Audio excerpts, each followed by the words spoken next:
Have you ever looked at your mortgage statement and just sighed? Like really sighed? The kind where you do the math in your head and realize you'll be paying this thing off when you're collecting Social Security? Look, I get it. Buying property in America right now feels like trying to win a fight you didn't even sign up for. High prices, higher interest rates, and don't even get me started on property taxes. So here's a question for you. What if I told you there's a country where you can buy a fully finished apartment in a capital city for less than the price of a used car back home? I know what you're thinking. Sounds like a scam. I thought the same thing. But stick with me, because we're talking about Azerbaijan. And in 2026, it's quietly become one of the most interesting places on earth for Americans looking to own property abroad. Let me paint you a picture. Imagine standing on a balcony in Baku, the capital city. The Caspian Sea is right there in front of you, glass skyscrapers behind you.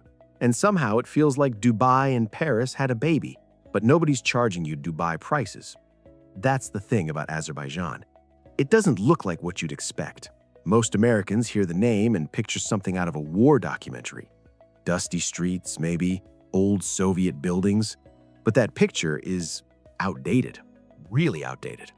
The reality is modern high-rises, flashy malls, and a government that's been begging foreign investors to come buy property for over a decade now. Here's the kicker though, and this is the part most YouTube videos won't tell you. You don't need citizenship to buy property there. You don't need a local partner.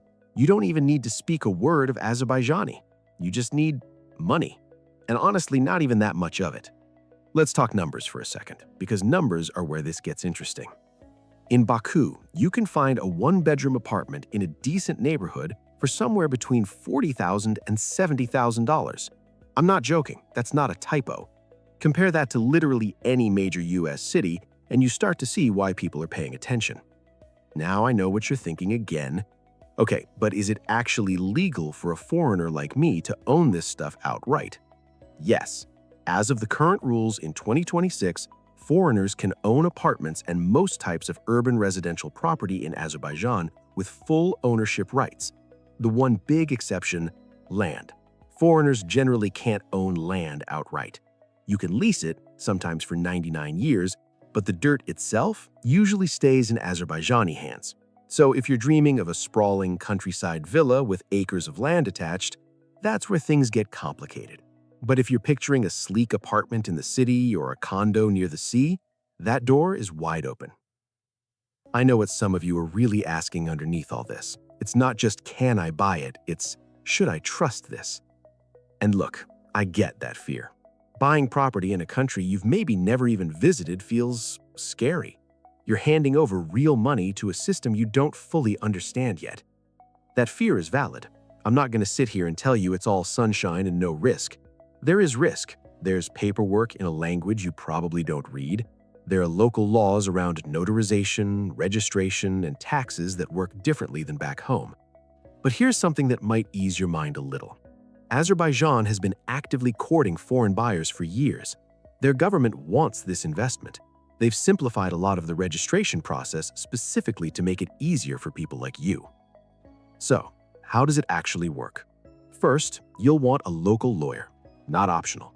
Think of this like buying a house in a state you've never lived in, except the entire legal system is different. Second, you'll need a notarized purchase agreement, and the property gets registered with the State Service for Property Issues. That's the government body that makes your ownership official. Third, you'll want to open a local bank account because most transactions happen through Azerbaijani banks, not your Chase or Bank of America card. And here's something a lot of people don't expect. The whole process, if you're organized, can take a matter of weeks, not months, weeks. Now here's something that might surprise you even more. Owning property in Azerbaijan doesn't automatically get you residency. A lot of people assume I bought a place, so now I live there legally. That's not how it works. Property ownership and residency are two separate things under their current laws. So if your dream is retiring there full-time, you'll need to look into their separate residency process, which is its own conversation entirely. Here's what I want you to walk away with. Azerbaijan isn't some magic loophole that solves the American housing crisis. It's not for everyone. It's not even for most people. But if you've ever dreamed about owning something somewhere without draining your entire retirement account to do it, this might be worth a real look. Sometimes the answer to feeling stuck isn't fighting harder in the same place. Sometimes it's just looking somewhere else entirely. If this kind of stuff interests you, stick around. There's a lot more ground to cover.